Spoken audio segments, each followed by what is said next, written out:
और तेरे अंदर इतना गुरूर आ गया, तेरा गुरूर भी समाप्त करूंगी, जमीन पर लाऊंगी उमेश कुमार, जमीन पर।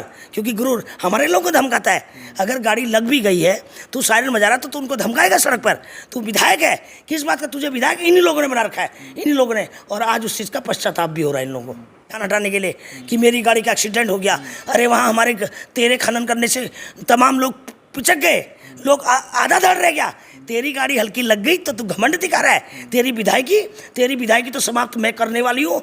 बाकी तू माफ़ी मांगेगा जनता से, लोकसभा हरिद्वार क्या उत्तराखंड की जनता से माफ़ी मांगेगा कि छापेमारी वो मदारी कहीं का, उसका नाम मत लो मेरे आगे। वो सारा यहाँ से बिहारीगढ़ तक खनन कर रहा था। क्या उसके क्षेत्र में एक मक्खी आ जाए उसको पता नहीं है? इतनी बड़ी बड़ी पनडुब्बियाँ आ गई, उसको मालूम नहीं, क्योंकि उसी के लोग हैं वो सारे खनन करने वाले। लक्सर रायसी यहाँ से बिहारीगढ़ तक करता है, सारे रोड वालों को सप्लाई वो करता है।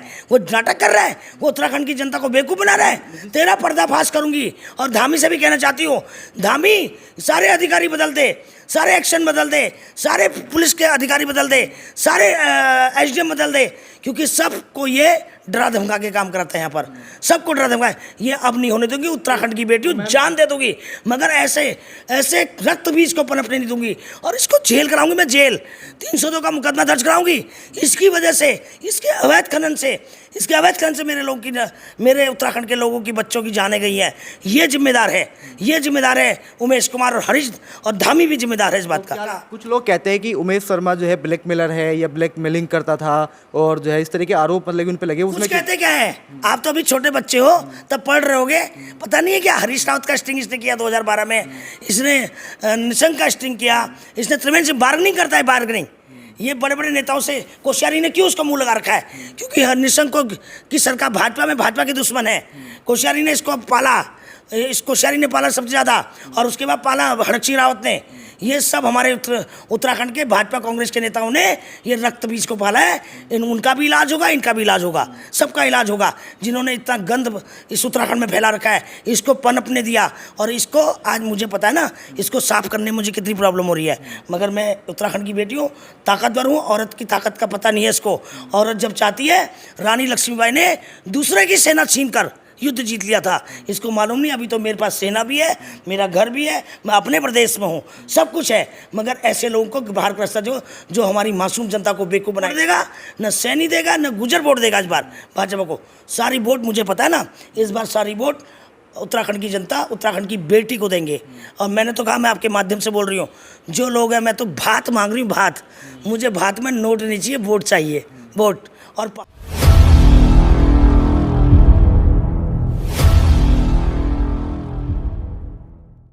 नमस्कार, स्वागत है आपका ब्रेकिंग प्लस न्यूज़ में। ब्रेकिंग प्लस न्यूज़ जो है आज मोहनपुरा में पहुंचा है, जहां पे जो है हमारे साथ में बातचीत करने के लिए भावना पांडे जी हैं, जो कि जिनकी अपनी जनता कैबिनेट पार्टी है और उसके राष्ट्रीय अध्यक्ष भी हैं। हरिद्वार में आजकल है, और हरिद्वार की जब से आई है तो राजनीति का माहौल जो है वो काफ़ी गर्मा गर्माया है, क्योंकि वो लगातार आवाज़ उठा रही है, चाहे वो खनन का मुद्दा हो, चाहे वो और अन्य मुद्दे हो, चाहे हरिद्वार लोकसभा में जो है जो पीड़ित परिवार है, किसी को दुख सुख में भी उनकी जो है लगातार उनसे मिल रही है, आ रही है और जा रही है। भावना पांडे जी बातचीत करेंगे, तमाम मुद्दों पर जो सवाल हमारे हैं उन पर लगातार जो है बातचीत करेंगे, बेबाकी से बातचीत करेंगे। तो सबसे पहले मैम, स्वागत है आपका ब्रेकिंग प्लस न्यूज़ में। धन्यवाद आपका। अच्छा मैम, जिस तरह से आप जो है लगातार मुद्दे उठा रहे हैं उत्तराखंड में आकर के, चाहे वो खनन का मुद्दा हो या उसके अलावा और बहुत सारे मुद्दे हैं, तो मैम इसके पीछे का कारण क्या है?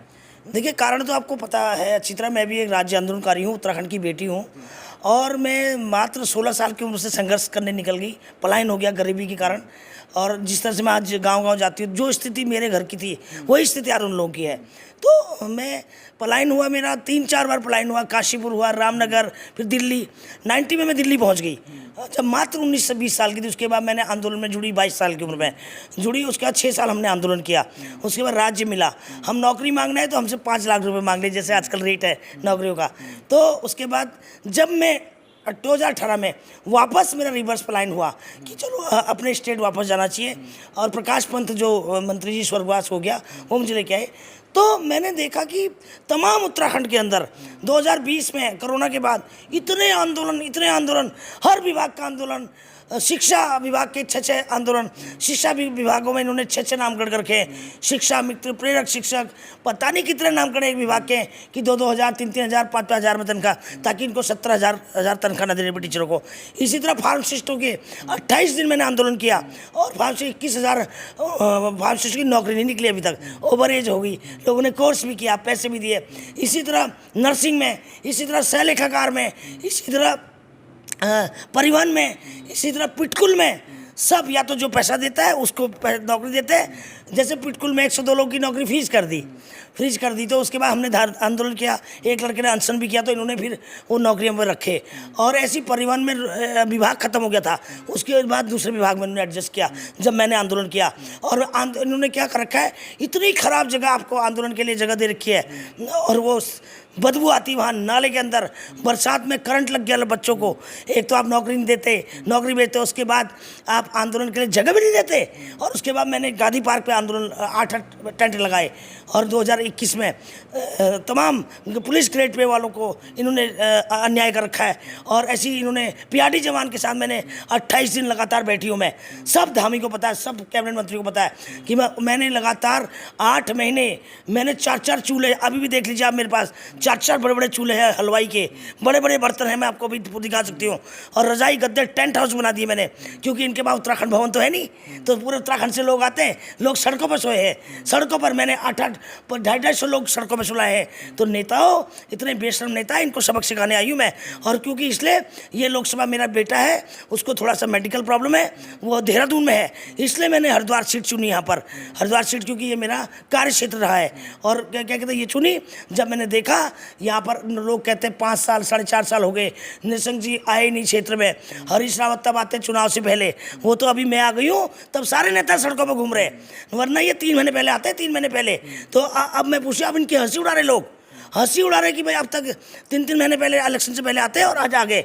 और अभी देखना तमाम आरएसएस के 150 डिपार्टमेंट वो है, जो आरएसएस की संस्था है, सब आ जाएंगी क्षेत्र में, सब बीजेपी की आ जाएंगी, कांग्रेस की चुनाव से पहले नहीं आते।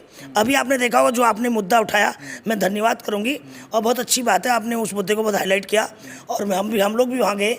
जैसे अभी एक्सीडेंट हो गया, अवैध खनन हुआ, अवैध खनन में कौन करा रहा है? अवैध खनन, अवैध खनन में तमाम 3 भोगपुर टांडा भागमल में मर गए 2 छोटे-छोटे बच्चे और एक पिता, और उसके बाद 3 बच्चे ओवरलोडिंग से ट्रक से दब गए, और जिसमें मात्र 19 साल का एक बच्चा, इकलौता लड़का, घर समाप्त हो गया, खानदान समाप्त हो गया। इसी तरह छोटे-छोटे 2 बच्चे हैं, अनाथ हो गए, घर में कोई कमाने वाला नहीं, 8-9 बच्चों को पाल रहा था वो। और इसी तरह एक की शादी हुई, अभी बच्चे नहीं हुए, विधवा हो गई लड़कियाँ, छोटी सी लड़की, मात्र 19 साल की बच्ची हो, विधवा हो। तो इसलिए मैंने आज मेरे रोंगटे खड़े हो जाते गुस्से से, और मैं धामी से कहना चाहती हूँ, धामी भाई सुधर जाओ, और सुधर जाओ, ये खनन बंद होना चाहिए, अवैध खनन जो इस तरह की चोरी कर रहे हैं। अरे भाई किस विभाग की चोरी पकड़ोगे आप? अवैध खनन आप कराते हो, अवैध कब्जे आप कराते हो, बाहर नौकरियां आप बेचते हो, क्या कुछ नहीं करते आप इस देवभूमि में। और उसके बाद आप फेसबुक, ट्विटर में चमकाते हो, अपने आप को चमकाते हो, व्यूवरशिप बढ़ा रखी है इन्होंने जबरदस्ती की, मतलब फर्जी भी व्यूवरशिप है इनकी। और मैं तो सच बताऊं, मेरे पास, मैं फेसबुक नहीं चलाती हूँ, आपने मेरा पेज देखा होगा, क्योंकि मैं काम करती हूँ और जो मेरा इंटरव्यू ले लेता वही। अब मैंने फेसबुक पेज बनाया है, जब तुम झूठ मूठ चमकाते हो फेसबुक में, तो मैं असली चीज़ फेसबुक में दिखाऊंगी। अगर फेसबुक में देखने से ही, दिखाने से ही नेता बनते हैं, तो मैं भी फेसबुक पेज बनाया है और बहुत जल्दी। और मैंने एक अपना प्ले स्टोर में एक ऐप भी बनाई है भावना पांडे के नाम से, और जिसको आप QR कोड आया है, उसको स्कैन करेंगे लोग मेरे वीडियोस देखेंगे। तो साथ में मैं आपका बहुत बहुत धन्यवाद करती हूँ। जिस मुद्दे को आपने उठाया है, मेरी CM आवास बात हो चुकी है, CM राहत कोष से मैंने मांगे कम से कम 10-10 लाख रुपए दो, 10 नहीं तो 5 लाख तो तुम्हें 6 लोगों को देने ही पड़ेंगे। अवैध खनन की वजह से मरे हैं वो लोग, जिम्मेदारी धामी की बनती है कि 10-10 लाख रुपए दे तत्काल प्रभाव से, और इंश्योरेंस से भी मैं लूँगी।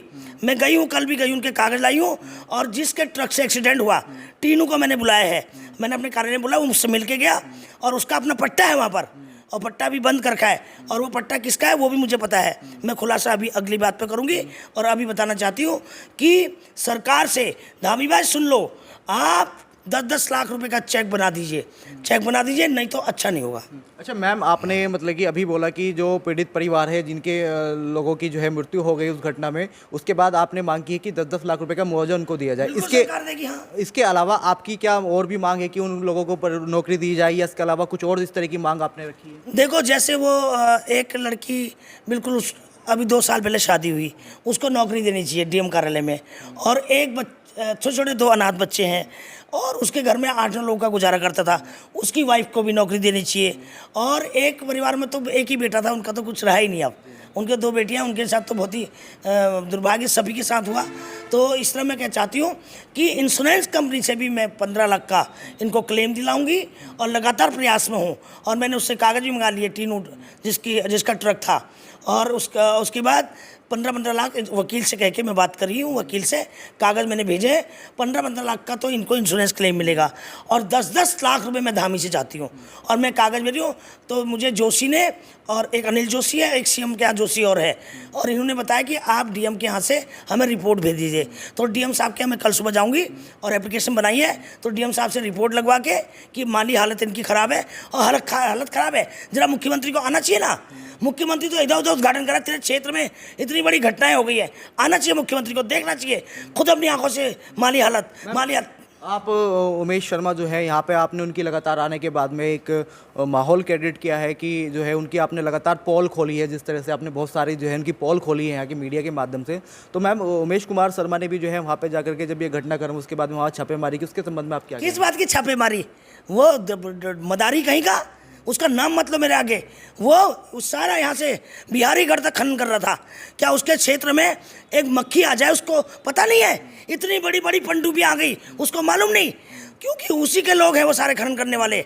लक्सर रायसी यहाँ से बिहारीगढ़ तक करता है, सारे रोड वालों को सप्लाई वो करता है। वो नाटक कर रहा है, वो उत्तराखंड की जनता को बेवकूफ़ बना रहा है। तेरा पर्दाफाश करूंगी। और धामी से भी कहना चाहती हूँ, धामी सारे अधिकारी बदल दे, सारे एक्शन बदल दे, सारे पुलिस के अधिकारी बदल दे, सारे एसडीएम बदल दे, क्योंकि सबको ये डरा धमका के काम कराते हैं यहाँ पर, सबको डरा धमका। ये अब नहीं होने दूंगी, उत्तराखंड की बेटी जान दे दूंगी, मगर ऐसे ऐसे रक्त बीज को पनपने नहीं दूंगी। और इसको जेल कराऊंगी मैं, जेल 302 का मुकदमा दर्ज कराऊंगी। इसकी वजह से, इसके अवैध खनन से मेरे उत्तराखंड के लोगों की, बच्चों की जाने गई हैं।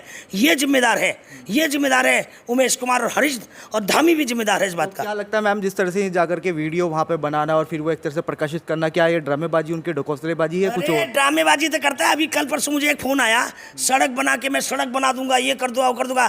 फेसबुक में चमका तो बेवकूफ़ बना दिया, और सड़क अभी की वैसी वैसी है। एक बच्चों को इसने गोद लेने का ड्रामा किया, उनको 8,000 रुपये राशन के मैंने भेजे अभी। उसकी एक दिन आंटी जी कहती, बूढ़ी दादी, कि मेरा फेसबुक से पेज हटा दे। छोटे छोटे 3-4 बच्चों को गोद लेने का ड्रामा किया इसने, वहाँ कुछ नहीं किया।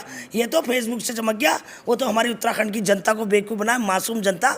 और उनको इसने क्या करा, कहीं गड्ढा है, जेसीबी ले आया, लोगों ने सोचा अरे ये तो विधायक बनने से पहले काम कर रहा है, और अब उनके फ़ोन ही नहीं उठाता। और तो तमाम गाली बक रही हैं। अरे जरा क्षेत्र में जाके देखना, हवाई जहाज हेलीकॉप्टर उड़ा देगा किराए का। कुछ लोग कहते हैं कि उमेश शर्मा जो है ब्लैकमेलर है या ब्लैकमेलिंग करता था, और जो है इस तरह के आरोप मतलब उन पर लगे। उसमें कहते क्या है, आप तो अभी छोटे बच्चे हो, तब पढ़ रहे होगे, पता नहीं है क्या हरीश रावत का स्टिंग इसने किया 2012 में, इसने निशंक का स्टिंग किया, इसने त्रिवेंद्र से बार्गेनिंग करता है, बार्गेनिंग। ये बड़े बड़े नेताओं से कोश्यारी ने क्यों उसका मुंह लगा रखा है? क्योंकि निशंक को की सरकार भाजपा की दुश्मन है। कोश्यारी ने इसको पाला, इस कोश्यारी ने पाला सबसे ज़्यादा, और उसके बाद पाला हरक्षी रावत ने। ये सब हमारे उत्तराखंड के भाजपा कांग्रेस के नेताओं ने ये रक्त बीज को पाला है। उनका भी इलाज होगा, इनका भी इलाज होगा, सबका इलाज होगा। जिन्होंने इतना गंद इस उत्तराखंड में फैला रखा है, इसको पनपने दिया, और इसको आज मुझे पता है ना, इसको साफ करने में मुझे कितनी प्रॉब्लम हो रही है। मगर मैं उत्तराखंड की बेटी हूँ, ताकतवर हूँ। औरत की ताकत का पता नहीं है इसको। औरत जब चाहती है, रानी लक्ष्मीबाई ने दूसरे की सेना छीन कर युद्ध जीत लिया था, इसको मालूम नहीं। अभी तो मेरे पास सेना भी है, मेरा घर भी है, मैं अपने प्रदेश में हूँ, सब कुछ है। मगर ऐसे लोगों को बाहर का रास्ता जो हमारी मासूम जनता को बेवकूफ़ बनाएगा। फिर नाटक कर रहा ध्यान हटाने के लिए कि मेरी गाड़ी का एक्सीडेंट हो गया। अरे वहाँ हमारे तेरे खनन करने से तमाम लोग पिचक गए, लोग आधा धड़ रह गया। तेरी गाड़ी हल्की लग गई तो तू घमंड दिखा रहा है। तेरी विधायकी तो समाप्त मैं करने वाली हूँ। बाकी तू माफ़ी मांगेगा जनता से, लोकसभा हरिद्वार क्या उत्तराखंड की जनता से माफ़ी मांगेगा। तो तूने हमारे बच्चों को धमकाया। अगर तेरी गाड़ी लग भी गई, अगर इंदिरा गांधी को किसी ने जूते मारे थे तो उसने कहा ये मेरी जनता है, और तेरे अंदर इतना गुरूर आ गया, तेरा गुरूर भी समाप्त करूंगी, जमीन पर लाऊंगी उमेश कुमार, जमीन पर। क्योंकि गुरूर हमारे लोगों को धमकाता है। अगर गाड़ी लग भी गई है, तू सायरन बजा रहा तो उनको धमकाएगा सड़क पर। तू विधायक है, किस बात का तुझे विधायक इन्हीं लोगों ने बना रखा है, इन्हीं लोगों ने, और आज उस चीज़ का पश्चाताप भी हो रहा है इन लोगों को। तो मैम, आप हरिद्वार से चुनाव लड़ने जाते हो, अपने आप को भी कितनी मजबूत स्थिति में आप यहाँ पे मान रहे हैं? मैं क्या मजबूत हूँ, जनता मजबूत है। जनता ने वोट देना। मैं जनता की बहन हूँ, दीदी हूँ, बेटी हूँ। जनता ने अपने आप को वोट देना है इस बार। पार्टी जनता कैबिनेट पार्टी, नाम ही जनता कैबिनेट है। ये जनता की पार्टी है, मेरी अपनी कोई खुद की कोई मैं नेता नहीं हूँ। मैंने कहा ना, मेरे पास न तो संगठन है, न मेरे पास अभी बूथ अध्यक्ष हैं, न मेरे पास बूथ मेंबर है। इनके पास तो बतेरे एजेंट आ जाएंगे कल। मेरे पास तो सब कुछ मेरी जनता है। और जनता, मैं आपको आज आपके माइक के सामने कह रही हूँ, 3 लाख वोटों से जीतूंगी, 3-4 लाख वोटों से मैं जीतूंगी। इसलिए जीतूंगी क्योंकि जनता खुद जिताएगी मुझे, जनता अपने लिए जिताएगी मुझे। जनता को काम करना है, काम करने वाला चाहिए जनता को। रात को 1 बजे आपने शुगर मिल में देखा होगा, मैं पहुंची, कहाँ नृशंक था, कहाँ ये उमेश कुमार था, कहाँ हरीश राव थे, कहाँ अड़क सिंह था। मैं रात को रोटी, हमने 1:45 बजे रात को 2-3 पत्रकारों से 1:45 बजे रात को जहाँ ट्रक एसोसिएशन वाले खाना खाते वहाँ खाया। क्यों? क्योंकि 8 लाख का मुआवजा मिला। इसी तरह लड़ना पड़ता है जनता के लिए। ये नहीं कि फेसबुक चमका दो, झूठ मूठ में फेसबुक के नेता सब बह जाएंगे यहाँ। ये गंगा नदी है। मोदी जी को तो बनारस में बुलाया था माँ गंगा ने, मुझे तो 1500 किलोमीटर पहले गंगा ने बुला रखा है, और इस बार इनका सफाया होगा। अच्छा, आप हरिद्वार जनपद में ही, मतलब कि हरिद्वार लोकसभा से आप चुनाव लड़ेंगे, इसके अलावा और भी कहीं नहीं, अभी मेरा फोकस, क्योंकि मेरी नई पार्टी है, पूरा फोकस मेरा हरिद्वार में। हरिद्वार जीतने के बाद 2027 में परचम लहराएगा जनता कैबिनेट का। अब जनता की कैबिनेट बनेगी, ये नेताओं की कैबिनेट नहीं बनेगी, ब्लैकमेलरों की कैबिनेट नहीं बनेगी। सारे नेता बाहर होंगे, सारे जो ठेकेदार हैं, ये कांग्रेस और भाजपा के लोग। मैंने बताया ना, सैनी, गुजर, हिंदू के ठेकेदार भाजपा है, और माइनॉरिटी के ठेकेदार कांग्रेस है। फिर उसमें क्या करते हैं, पहाड़ करके नेता पहाड़ी वोट समेटने के चक्कर में थे। और फिर उसके बाद आपने देखा होगा नेगी को, सुरेंद्र नेगी को, फिर लाठी और डंडे से मंत्री और नेता पीटते हैं, और फिर न्याय नहीं देते। आप पहाड़ियों की बात करते हो, किस बात का झूठ बात ड्रामा करते हो। अंकिता को अब तक तुमने न्याय नहीं दिया। सीबीआई जांच करना, तुम्हारे हाथ कांप रहे हैं, क्यों नहीं दे रहे हो? सीबीआई जांच क्यों नहीं करी तुमने अंकिता में? क्यों सुरेंद्र नेगी को न्याय नहीं दिया? नहीं देते। न पहाड़ी तुमको वोट देगा, न सैनी देगा, न गुजर वोट देगा। इस बार भाजपा को सारी वोट, मुझे पता है ना, इस बार सारी वोट उत्तराखंड की जनता, उत्तराखंड की बेटी को देंगे। और मैंने तो कहा, मैं आपके माध्यम से बोल रही हूँ, जो लोग हैं, मैं तो भात मांग रही हूँ, भात। मुझे भात में नोट नहीं चाहिए, वोट चाहिए, वोट। और पहाड़ के लोगों में बिटौली चाहिए, नोट नहीं, वोट चाहिए। प्लेन्स वालों से भात मांगूंगी और पहाड़ वालों से बिटौली मांगूंगी, और मुझे चाहिए नोट नहीं चाहिए, मुझे वोट चाहिए। वोट के रूप में मुझे सम्मान चाहिए, ताकि मुझे काम करने के लिए सिस्टम में मैं जाऊँ और पार्लियामेंट में जाकर चिल्लाऊँ और नेताओं को नंगा करूँ वहाँ पर जाकर। अच्छा, मुद्दे क्या होंगे, किन मुद्दों पर लेके आप जो है चुनाव लड़ रहे हैं? मुद्दे ही मुद्दे हैं। बेरोजगारी सबसे बड़ा मुद्दा है, महिलाओं की सुरक्षा सबसे बड़ा मुद्दा है, किसानों की सबसे बड़ा समस्या है, और आए दिन ये माफियागिरी चल रही है, उसको ख़त्म करने मुद्दे हैं।